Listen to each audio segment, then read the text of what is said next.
Hey, what is up guys? This is Rich here with Gaming Tech United, and today I want to talk about what Project Morpheus has to do to succeed. Now, if you don't know, for some odd reason, Project Morpheus is Sony's or PlayStation's venture into the VR, which is virtual reality. It's a headset that you put on, and it's really going to take you to the next level of immersion in video games.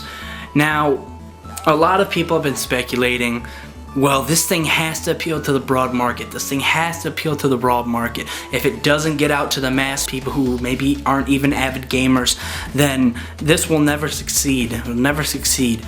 Now, I understand the price point has to be smart, and it has to be the price point itself has to appeal to the mass market. That's what I agree with. If this comes out as a $500 thing, or I think even $450 might be pushing it. I think you have to get it to around $350, $400 for it to really kind of take off.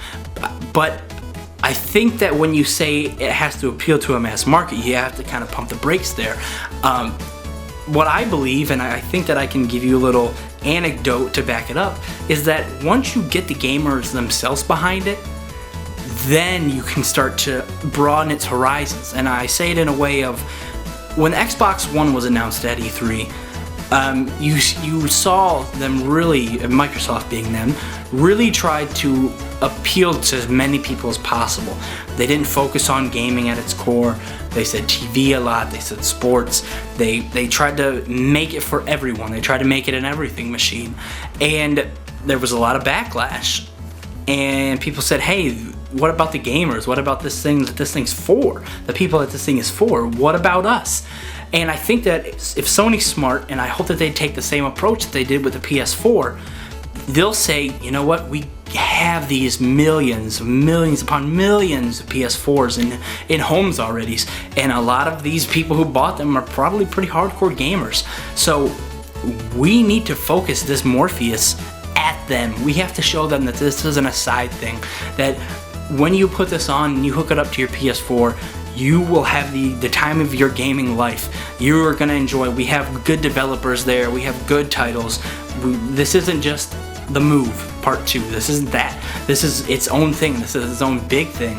And when I hear people say, you know, they have to target this to the mass media or the mass market and the mass consumer, I say, you know, you have to pump the brakes there. I don't know that that's a good idea.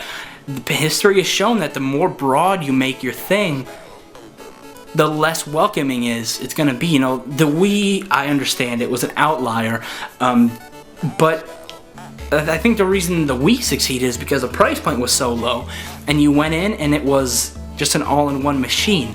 So as soon as you bought it, you could play Wii Sports. As soon as you bought it, you could play those motion games.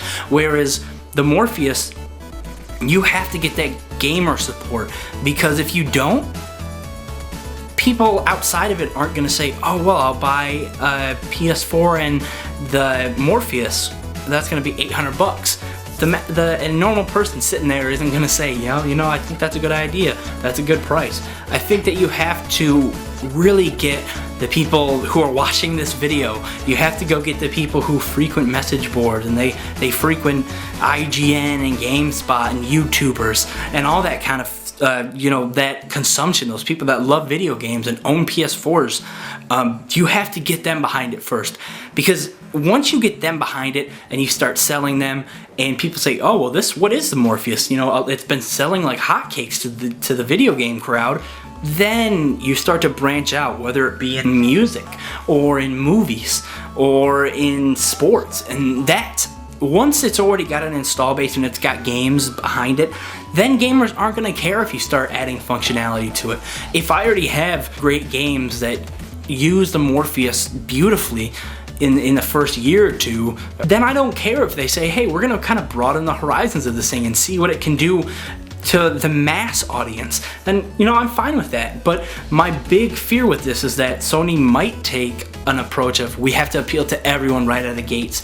And I hope that they look at what happened with the Xbox One and just kind of say, all right, we can't go too mass appeal. We do have to market it and make it appealing to this hardcore gaming crowd and the gaming crowd in general. So thanks for watching, guys. Be sure to subscribe and hit that thumbs up button if you like what you saw. They both help us out tremendously. Hit the comments as well.